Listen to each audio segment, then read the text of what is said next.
নিষিদ্ধই থাকছে ঢাকা বিশ্ববিদ্যালয়ের হল রাজনীতি। প্রক্টরিয়াল কমিটির ম্যারাথন বৈঠক শেষে কথা জানান উপাচার্য নিয়াজ আহমেদ খান। তবে ছাত্রদল ছাত্র ইউনিয়ন চায় না হলে রাজনীতি নিষিদ্ধ হোক। এক্ষেত্রে কৌশলী অবস্থান ছাত্র শিবিরের। ঢাকা বিশ্ববিদ্যালয়ের 18টি হলে ছাত্রদলের কমিটি ঘোষণার পরপরই বিক্ষুব্ধ প্রতিক্রিয়া আসতে থাকে শিক্ষার্থীদের বিভিন্ন অংশ থেকে। রাতে হয় মিছিল, প্রশাসনের কাছে চাওয়া হয় কৈফিয়ত।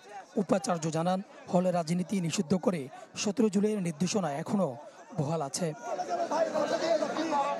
পরে শনিবার দুপুর নাগাদ বৈঠকে বসেন বিশ্ববিদ্যালয়ের প্রক্টরিয়াল কমিটি। ছিলেন উপাচার্য নিয়াজ আহমেদ খান সহ বিভিন্ন হলের প্রভোস্টরা। ম্যারাথন এই বৈঠকের পর উপাচার্য জানান, ছাত্র রাজনীতি শিক্ষার্থীদের দাবি নিয়ে কাজ করবে ঢাকা বিশ্ববিদ্যালয়ের প্রশাসন।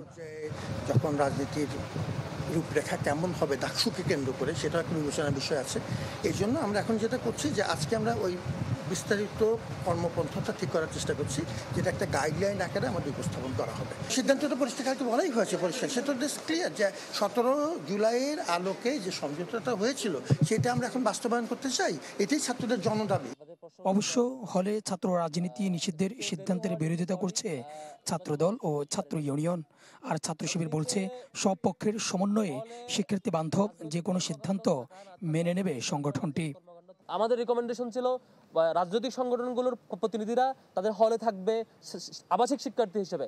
তার রাজনৈতিক পরিচয় কোনো ধরনের ফেভার পাওয়া কিংবা কোনো ধরনের চাপের মুখোমুখি হওয়ার কারণ হবে না। তার রাজনৈতিক পরিচয় সে তার মতামত প্রকাশ করতে পারবে। পলিটিক্যাল প্র্যাকটিসগুলো বিশ্ববিদ্যালয়ের এরিয়া কেন্দ্রিক করবে। আমাদের ছাত্র সমাবেশ থেকে আমরা 9 দফা ঘোষণা করেছি, যেখানে স্পষ্টভাবে আমরা উল্লেখ করেছি যে পুনরায় ঢাকা বিশ্ববিদ্যালয় সহ বাংলাদেশের শিক্ষা প্রতিষ্ঠানগুলোতে এই নিপীড়নমূলক জবরদস্তিমূলক গেস্টরুম গণরুমের এই সংস্কৃতি আর ঢাকা বিশ্ববিদ্যালয়ে ফিরে আসবে না। মাথা ব্যথা হওয়ার সাথে সাথে মাথা কেটে ফেলার যে প্রবণতা গত কিছুদিন ধরে তৈরি হয়েছে, এটা এমন পরিমাণে স্ববিরোধী যে বোঝাই যাচ্ছে যে এইটা আসলে খুবই অপরিণামদর্শী হয়েছে এবং এটা থেকে আসলে কোনো ধরনের রেজলিউশন আসবে না।